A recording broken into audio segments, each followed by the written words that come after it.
یہ ہیں بدلو کی نشریات. ناظرین، میں ہوں امتیاز عالم اپنے پروگرام بیانیے کے ساتھ بدلو کی نشریات پہ. آج ہم ملک کے ایک سب سے اہم ترین مسئلے یعنی معاشی صورتحال پہ بات کرنے جا رہے ہیں. جب سے شوکت ترین وزیر خزانہ بنے ہیں، انہوں نے اعلان کیا تھا کہ وہ G D P growth rate یعنی شرح نمو کو بڑھا کر 5 سے 7% تک لے جانا چاہتے ہیں. لیکن کمال کیا ہوا ہے کہ 2 ہفتے قبل کابینہ کے سامنے جو اندازہ پیش کیا گیا تھا بجٹ پلاننگ ڈاکومنٹ کی شکل میں، اس میں 2.9% نمو ظاہر کی گئی تھی.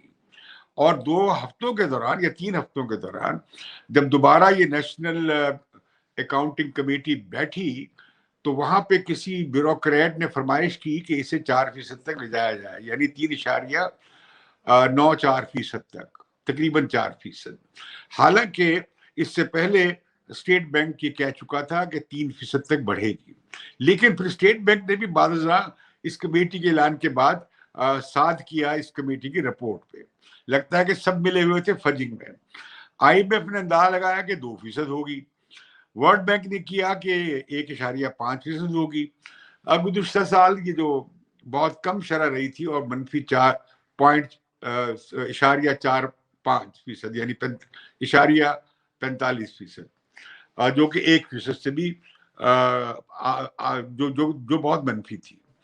تو اس سے یقیناً جواز تو بنتا ہے، لیکن جب ہم نے پورے حقائق دیکھے اور ہم نے سابق وزیر خزانہ ڈاکٹر پاشا کی بات چیت سنی تو انہوں نے دعویٰ کیا کہ ان کی تحقیق کے مطابق یہ فجنگ کی گئی ہے کیونکہ اس میں ریونیو کیونکہ اس میں جو ریٹیل ٹریڈ اور ہول سیل ٹریڈ کو 8.1% ظاہر کیا گیا ہے.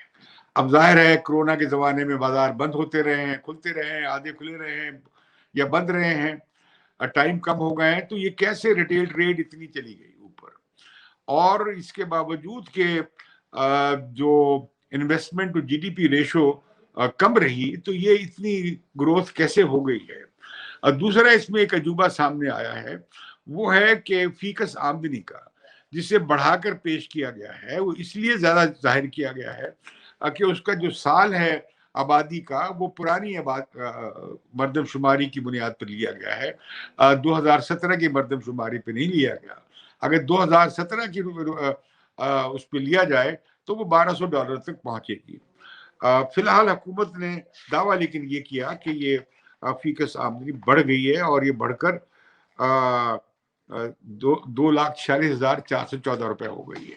اب یہ جو فیکس آمدنی بھی ایک وہمہ ہے کیونکہ اس میں جو ارب پتی ہے وہ بھی اور جو بیچارہ پاپر ہے اس کی انکم بھی ملا کر اسے اوسط نکالی جاتی ہے.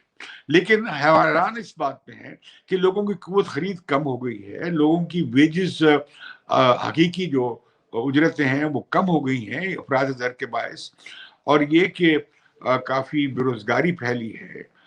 تو اسد عمر دعویٰ کر رہے تھے کہ یہ جو ریمیٹنسز آئی ہیں وہ 1,000 ارب روپے کی، وہ تو پہلے بھی آتی تھی، چلو اس دفعہ 200 ارب زیادہ آ گئی ہوں گی. تو اس سے تو کوئی منڈی میں زیادہ سپلائی روپی کی زیادہ، یا آپ کہہ لیں کہ لوگ خریداری کے لیے زیادہ گئے نہیں ہوں گے، تھوڑا بہت زیادہ گئے ہوں گے. لیکن ہم دیکھتے ہیں کہ اوورآل ملک میں جو صورتحال ہے کہ لوگوں کی حالت پتلی ہے. تو میرے ساتھ موجود ہیں جناب ضیاء الدین صاحب جو آئی ایم ایف کے پروگرام کو پچھلے 23-24 سال سے بلکہ زیادہ عرصے سے دیکھتے آئے ہیں، اور میرے ساتھ ڈاکٹر پرویز طاہر ہیں جو چیف اکانومسٹ رہے ہیں، جو ایک طرح سے اس پرانے پاکستان میں ہر حکومت میں یہ چیف اکنامک ایڈوائزر بھی رہے ہیں. ان سے ہی پوچھتے ہیں. تو پہلے ہم شروع کرتے ہیں جناب ضیاء الدین صاحب سے. ضیاء الدین صاحب کیا ہے، آپ تو جانتے ہیں یہ کیسے فجنگ ہوتی ہے. یہ تو فجنگ ڈار صاحب کے زمانے بھی ہوتی رہی اور یہ شوکت ترین تو ہر حکومت پہ رہے ہیں، اور یہ جو ہمارے ایڈوائزر ہیں فائنانس کے اور ریونیو کے مسعود صاحب، ڈاکٹر بکار مسعود صاحب، یہ تو ماشاءاللہ ہر حکومت میں رہے ہیں، فائنانس سیکٹری رہے ہیں یا کچھ اور رہے ہیں.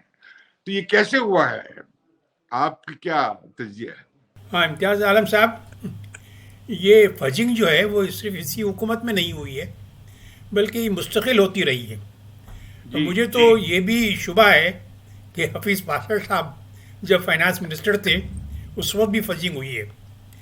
تو یہ خاص کر یعنی آئی ایم ایف کی جو پروگرامز پاکستان میں جب بھی ہوئے ہیں، ان کی جب وہ پروگرام جب ختم ہوئے یا ایک ٹرانش کے بعد ختم ہو گئے یا مڈل میں ختم ہو گئے، تو فائنلی ہمارے جو حالات، ملک کے جو معیشت کے حالات رہے ہیں وہ دگرگوں ہو گئے ہیں. اگر یہ آج کی سچویشن کو دیکھی جائے تو سوال تو یہ پیدا ہوتا ہے کہ اگر یہ 3.94 کی نمو ہے تو یہ کیا یہ سسٹینیبل ہے؟ یہ پرویز طاہر صاحب زیادہ اچھی طرح سے بتا سکیں گے کہ اس میں سسٹینیبلٹی کتنی ہے اس گروتھ ریٹ میں. مجھے تو آپ لگتا پہلے ہے کہ مانتے ہیں اس بات کو کہ یہ گروتھ ریٹ ہوا ہے. نہیں، میں نے تو ابھی ایک آرٹیکل لکھا ہے بزنس ریکارڈر میں، اس کا ہیڈ لائن ہی یہی ہے، ان ریئلسٹک بٹ ناٹ انبلیویبل. یعنی آپ ذرا سوچیں یہ دونوں الفاظ کا یعنی جو کمبینیشن میں نے کیا ہے، یعنی ان ریئلسٹک بٹ ناٹ انبلیویبل. تو آپ بھی ورڈز کی جگلری کر رہے ہیں. جی جی، مثال کے طور پہ آپ مجھے بتائیں اس ملک میں ان حالات میں اگر آٹو موبائل انڈسٹری ترقی کرتی ہے تو آپ ذرا سوچیں کہ معیشت کی جو یعنی جس کا کمبینیشن ہے وہ کیا ہوگا. اب بتائیں 7-8 لاکھ 14 لاکھ 15 لاکھ 1 کروڑ کی گاڑی سڑک پہ چل رہی ہے، نئی گاڑی، تو اس سے آپ یہ کہہ لیں کہ یہ ملک ترقی کر رہا ہے.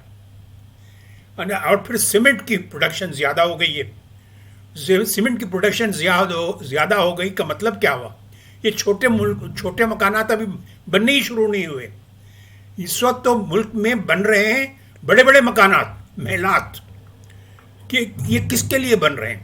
یہ کون سی ترقی کی بات کر رہے ہیں یہ لوگ اس قسم کی سیمنٹ کی پروڈکشن، اسٹیل پروڈکشن کو انکریز کر کے؟ یہ سسٹینیبل نہیں ہے. یہ 1% یا 0.1% کی جو لوگ اس ملک میں رہتے ہیں ان کی ترقی ہے، عام آدمی کی ترقی نہیں ہے. یعنی یہ اکویٹیبل ڈسٹریبیوشن ہو ہی نہیں سکتا. اس قسم کی آٹو موبائل انڈسٹری اور بڑے بڑے مکانات جس ملک میں بن رہے ہوں اور اس کو دکھا کے آپ کہیں کہ ترقی ہو رہی ہے. تو یہ تو آپ نے بتا ہی دیا، وہ آپ نے بتا ہی دیا کہ پر کیپٹا انکم کا اصل جو ہے نا کیلکولیشن کیسے کی جاتی ہے. 90% غریب لوگ رہتے ہیں اور 1% اگر انہوں نے 100 روپے کما لیے تو وہ آپ ڈویژن کر لیں ان پہ تو ظاہر ہے کہ وہ زبردست ایوریج نکلے گا. تو یہ سسٹینیبلٹی نہیں ہے. اچھا یہ اکنامک اپروچ جو ہے، اکانومی کی جو ہمارے پاس جس کہا جاتا ہے کہ یعنی فاؤنڈیشن جو ہے وہی غلط ہے. دیکھیں نا جی، ہماری 3 بڑی پارٹیاں ہیں. تینوں پارٹیاں نیو لبرل کو فالو کرتی ہیں. وہ تینوں کے تینوں ایک ہی چیز فالو کرتی ہیں، وہ کرتی ہیں واشنگٹن کنسنسس. جی آپ دیکھ لیں چاہے پیپلز پارٹی کی اکنامک پروگرام ہوں یا پی ایم ایل این کے ہوں یا پی ٹی آئی کے ہوں، آلموسٹ دا سیم. اچھا پی ٹی آئی نے تو بڑی کمال ہی کر دیا نا. اچھا آپ نے فائنانس منسٹر کس کو لیا بھائی؟ حفیظ شیخ کو لے لیا جو پیپلز پارٹی کے بھی تھے اور مشرف صاحب کے بھی تھے اور ترین صاحب بھی تھے پیپلز پارٹی کے. ان دونوں کو آپ نے لیا ہے ایز فائنانس منسٹرز. اور آپ وقار مسعود کو لے لیں. وقار مسعود جو فائنانس سیکرٹری جو تھے مستقل چلے آ رہے ہیں ہر دور میں، اور یہ اب تو وہ اسٹیٹ منسٹر فار فائنانس ہو گئے. تو آپ ذرا سوچ سکتے ہیں کہ اگر یہ جو مٹیریل ہے، مین پاور جو ہے آپ کا فائنانس منسٹری چلانے والا، اگر وہ وہی ہے تو وہ کس طرح سے کوئی نئی اختراع پی ٹی آئی کی ریاست مدینہ بنا دے گا. بہت شکریہ ڈاکٹر پرویز طاہر صاحب. آپ تو جانتے ہیں کہ 3 طرح کی فکر آتی ہیں: ایسٹیمیٹڈ، پروویژنل اینڈ ریوائز. اور یہ ہوتی رہتی ہے. آپ یہ بھی جانتے ہیں کہ کس طرح شماریاتی چکر چلائے جاتے ہیں، کس طرح بڑھائے جاتے ہیں، کم کیے جاتے ہیں. آپ بتائیں اس بار کیا ہوا ہے؟ بات یہ ہے کہ امتیاز عالم صاحب آپ نے جو کچھ کہا وجہ فرمایا، ضیاء صاحب نے جو کچھ کہا وجہ فرمایا، لیکن یہ ہیں خواہشات لانگ ٹرم کی. ابھی جو معیشت کے حالات تھے، اب یہ دیکھیں کہ پچھلے سال گروتھ تھی ہی منفی سے کچھ کو اوپر جانا ہی تھا. تو جب تک منفی رہے گی کچھ بھی نہیں ہو سکتا. یہ کرونا پازیٹیو نہیں، بلکہ جب تک گروتھ پازیٹیو نہیں ہوگی آپ آگے چل نہیں پائیں گے. تو پہلا قدم اچھا برا جو بھی ہے، جس کے حصے میں گروتھ آئی، بہت سے لوگوں کے بلکہ زیادہ تر کے حصے میں وہ نہیں آئی، یہ لمبی بحث ہے. اس وقت یہ ہے کہ آپ ایک گڑھے میں تھے، اس گڑھے میں سے کوئی نکلنے کی صورت ہوئی ہے یا نہیں ہوئی ہے. اب دیکھیں آپ کے دو بڑے سیکٹرز ہیں، ایک لارج اسکیل مینوفیکچرنگ ہے، ایک ایگریکلچر ہے. اچھا، دوسرا کچھ ڈیٹا کے مسائل یہ ہیں کہ جو تھوڑا بہت ریلائبل ڈیٹا ہے وہ صرف لارج اسکیل مینوفیکچرنگ کا ہے، اور اس کے بعد جو پرنسپل کراپس ہماری ہوتی ہیں ان کا ڈیٹا ہے. تو وہ تو سال کے دوران بھی سوائے ویٹ کے جو کہ ابھی ڈیٹا آیا ہے، وہ سال کے دوران ہر مہینے بھی آپ کو لارج اسکیل مینوفیکچرنگ کا پتہ چلتا رہا ہے، جو کہ پچھلے 2 سالوں سے نیگیٹو چل رہی تھی. اب وہ پازیٹیو میں آئی ہے. تو آپ 0 سے اوپر جائیں تو وہ ارتھمیٹیکلی وہ پرسنٹیج بڑا ہو جاتا ہے، لیکن اس بڑے میں کوئی زیادہ جان نہیں ہے، آپ لوگ یہ کہہ رہے ہیں. لیکن یہ ہے کہ اس گڑھے سے نکلنا تو تھا. اب دیکھیں سروسز سیکٹر کو ہی لے لیں جس میں زیادہ فجنگ کی جاتی ہے. وہ پچھلے 20 سالوں میں پچھلے سال پہلی دفعہ نیگیٹو تھا. تو اس نیگیٹو سے جمپ تو کچھ لگنا ہی تھا. باقی آپ نے کی wholesale and retail trade کی بات. تو wholesale and retail trade کا مسئلہ یہ ہے کہ اگر لارج اسکیل مینوفیکچرنگ آپ کی ٹھیک چل رہی ہے تو اسی سے یہ نکالا جاتا ہے، ہول سیل اور ریٹیل ٹریڈ کا اندازہ لگایا جاتا ہے. اس کے بعد جو زراعت کی منڈیاں ہیں ان کا بھی اس کراپ کے اسٹیمیٹ سے اندازہ لگایا جاتا ہے. اور تیسری چیز امپورٹس کو دیکھا جاتا ہے جو ماشاءاللہ بہت ہوئی ہیں، ان سے بھی وہ بھی تو منڈیوں میں جاتی ہے نا، wholesale and retail trade میں. تو اس میں بھی جمپ ایک آنا تھا. اور جو آپ یوں کہہ لیں کہ I M F, world bank, یہ سب جو ادارے تھے ان کے پاس پہلے میرا خیال ہے 6 مہینے کا ڈیٹا تھا. اچھا، یہ حکومت کے پاس بھی ابھی 9 مہینے کا ڈیٹا ہے. ابھی اس میں اور تبدیلی آئے گی، اور آپ کو یہ خوشخبری تو نہیں لگے گی، لیکن ہو سکتا ہے کہ آگے چل کے یہ تھوڑا زیادہ ہی ہو جائے. آپ دیکھ رہے ہیں کہ ترقی مزید ہوگی. میں ترقی کی بات نہیں کر رہا، ڈیولپمنٹ اور گروتھ میں فرق ہوتا ہے. جی ہاں، گروتھ آپ کو گروتھ بڑھتی نظر آ رہی ہے. گروتھ جو ہے واپس اپنی ڈگر پہ چلتی نظر آ رہی ہے. اچھا، اس کا مطلب بہتری آئی ہے. اس میں کسی کا کوئی خاص قصور نہیں ہے. ہاں، کیونکہ آپ نے کہا نا وہ انویسٹمنٹ اتنی زیادہ نہیں ہوئی، یہ دیکھیے کنزمپشن ہے. 30% ہے investment to G D P ratio 13% ہے. اس میں کوئی تبدیلی بڑی نہیں آئی ہے. اس سے اتنی گروتھ، اس کے بغیر اتنی کم انویسٹمنٹ سے اتنی زیادہ گروتھ کیسے ہو جائے گی؟ انویسٹمنٹ سے گروتھ اگر ہوتی تو میں ضیاءالدین صاحب کی طرف جاتا کہ جی یہ تھوڑی سی سسٹینیبل ہے کیونکہ انویسٹمنٹ ہو رہی ہے، یہ اس طرح سے آئی نہیں، یہ کنزمپشن سے آئی ہے. اگر wholesale and retail trade زیادہ دکھا رہے ہیں تو وہ کنزمپشن کی ہے. اسی طرح ریمیٹنسز ہماری ماشاءاللہ 90% کنزمپشن میں جاتی ہیں اور وہ کافی زیادہ آئی ہیں. اور ایک اور بات میں آپ کو بتا دوں، نہیں دیکھیں نا ہمیں معلوم فرق پڑا ہے جی ریمیٹنسز میں کوئی 20% اضافہ ہوا ہے، لیکن یہ ٹارگٹ تھا ان کا ہول سیل ٹریڈ کا اور ریٹیل ٹریڈ کا 1 پوائنٹ سم تھنگ، یعنی 1%. یہ دکھا رہے ہیں 8% سے اوپر. یہ کیسے ہو گئی؟ بازار بند تھے، کاروبار بند تھے، لوگوں کا پیسہ نہیں تھا. اس لیے کہ پچھلے سال نیگیٹو بھی تھا، اس لیے زیادہ. نہیں اتنا نیگیٹو کتنا تھا؟ یہ مطلب پورا سروسز سیکٹر کو نیگیٹو کرنے والا یہی کمپوننٹ تھا، اتنا میں کہہ سکتا ہوں. میرا مطلب کہنے کا یہ ہے کہ کوئی 3-3.25% گروتھ تو بنتی ہے، اور باقی جو ہے 0.5% یہ ساری حکومتیں اوپر نیچے کرتی رہتی ہیں. اس میں ادر سروسز ہوتی ہیں، اس میں کچھ اوپر نیچے. اچھا آپ یہ بات کا جواب دیں کہ یہ آپ بتائیں کہ یہ پائیدار کیوں نہیں ہے، اور مجھے زیادہ صاحب بتائیں گے پائیدار کیسے ہو سکتی ہے؟ پائیدار اس لیے نہیں ہے کہ آپ کا جو سوشل انویسٹمنٹ ہے وہ بڑھ نہیں رہی، کم ہو رہی. نہ تعلیم پہ خرچ کر رہے ہیں، نہ صحت پہ خرچ کر رہے ہیں، نہ پینے کے پانی پہ خرچ کر رہے ہیں. جو ہیومن کیپٹل کو ڈیولپ کرے چیزیں ان میں انویسٹمنٹ، بجٹری ایکسپینڈیچر، یہ وہ ہر انڈیکیٹر کے مطابق وہ نہیں بڑھ رہے. دوسرا یہ کہ آپ کچھ انوائرمنٹ کا خیال نہیں کر رہے، اس لیے لانگ ٹرم سسٹینیبلٹی کے اپنے ایشو ہیں.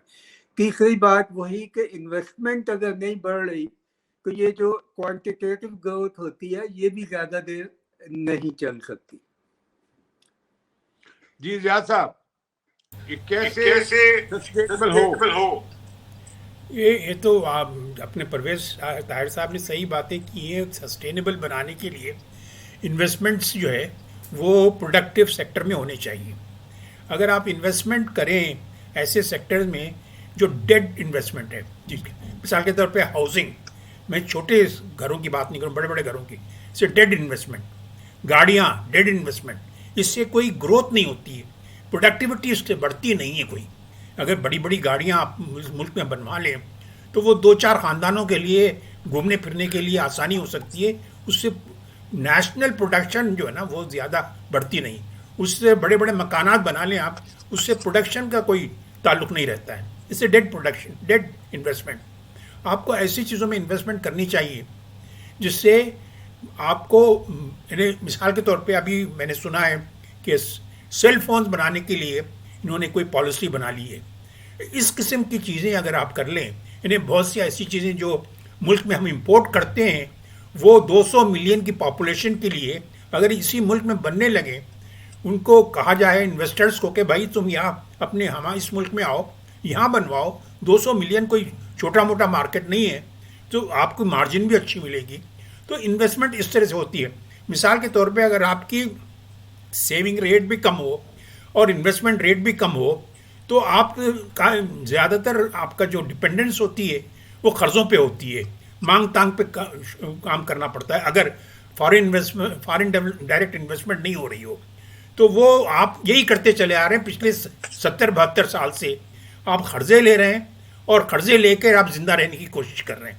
اور خاص کر آپ یہ بتائیے جی کہ غریب کا کوئی اس کے لیے آسانی زندگی میں پیدا ہونے کا کوئی امکان ہے؟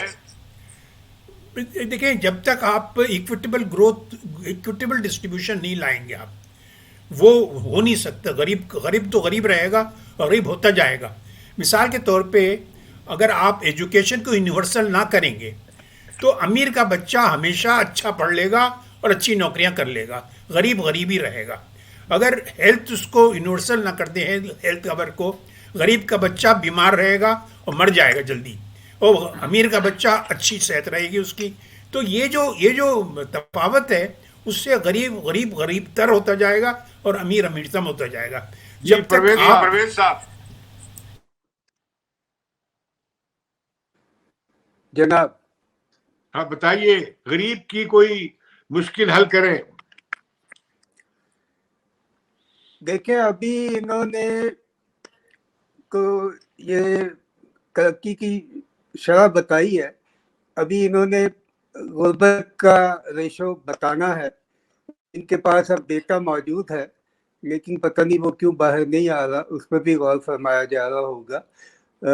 اس سے یہی پتہ چلے گا کہ غربت میں کوئی خاص کمی نہیں ہوئی، یہ میرا اندازہ ہے. اچھا میں امتیاز عالم یہ جو ہمیشہ فجنگ، کیونکہ میں نے بھی بہت دیر تک دیکھا ہے، بلکہ اس کے نتیجے میں بھگتا بھی ہے اس کو چیلنج کرتے ہوئے.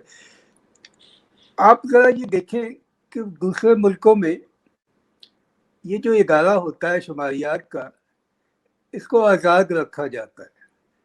ہمارے ہاں آپ لوگوں کو شاید پتہ نہیں ہے کہ پچھلے سال تک یہ منسٹری فائنینس میں جو تھا، اور اس سال آپ کو شاید نہ پتہ ہو یہ پلاننگ میں چلا گیا. جی ہاں تو معلوم ہے. دنیا بھر کا اصول ہے کہ جو ڈیٹا کے کنزیومرز ہوتے ہیں، مین کنزیومرز، وہ ڈیٹا کے اوپر کنٹرول کی پوزیشن میں نہیں ہونے چاہیے. تو پلاننگ سب سے بڑا کنزیومر ہے کم از کم گروتھ کے ڈیٹا کا. یہ الگ بات ہے کہ گروتھ کی بات کریم صاحب نے کی اور پلاننگ کمیشن کو پتہ ہی نہیں چلا اور گروتھ آ گئی. یہ یعنی جس کی بہت شکریہ. جی بہت شکریہ طاہر صاحب اور ضیاء الدین صاحب، آپ نے جوائن کیا. ناظرین، پاکستان کی معیشت کی جو بنیاد ہی غلط ہے، اور یہاں پہ ایک چھوٹی سی معیشت کے اوپر ایک بھاری ریاست مسلط کر دی گئی ہے جو پیراسٹک ہے، جو مفت خور ہے. اسی طرح یہاں پہ جو سرمایہ دار طبقے ہیں وہ بڑے مفت خور ہیں، رینٹ سیکر ہیں. وہ پیداواری عمل میں ان کی دلچسپی کم ہے، مال بنانے میں زیادہ ہے. مافیاز نے ملک کو گھیرا ہوا ہے، اور ملک کا اب سلامتی کا بجٹ بھی یہ معیشت پورا کرنے کی پوزیشن میں نہیں رہی. پہلے وہ سول انتظامیہ کا خرچہ بھی ادھار پہ پورا کیا جاتا تھا. تو پاکستان کی معیشت 10 نگری کی معیشت سسٹینیبل نہیں ہے، یہ پائیدار نہیں ہے. لہذا اس طرح کی گمکس کیے جاتے ہیں، تماشے لگائے جاتے ہیں کہ اچانک مائنس منفی ترقی سے اچانک 4% ترقی ہو گئی ہے. یہ یقیناً بجٹ کے بعد جب آخری کوارٹر کی جب شماریات آ جائیں گی تو ہمیں اگلے بجٹ کے بھی 3 ماہ بعد تک پتہ لگے گا کہ اصل میں پچھلی گروتھ کتنی تھی. یہ ہم دیکھتے ہیں کہ بار بار گروتھ کو بھی بدلا جاتا رہا ہے کئی سالوں کے بعد. کوئی نہیں، فلاں سال میں اتنی نہیں تھی، اتنی تھی. تو لہذا ہم آپ سے اجازت چاہیں گے کہ غریب کی اور محنت کش طبقوں کی اس معاشی نظام میں ان کے لیے کوئی امید کی کرن نہیں ہے تاکہ پورا معاشی نظام اور اس کا ڈھانچہ بدلا جائے. آپ سے اجازت چاہتے ہیں. آپ کو یقیناً یہ پروگرام خشک لگا ہوگا، لیکن یہ ہماری زندگیوں سے بہت اس کا گہرا تعلق ہے. امید ہے آپ بدلوں کو سبسکرائب کریں گے. میں جناب ضیاء الدین صاحب کا اور ڈاکٹر پرویز طاہر کا شکریہ ادا کرتا ہوں کہ وہ اس پروگرام میں شامل ہوئے. مجھے اجازت دیجیے. خدا حافظ.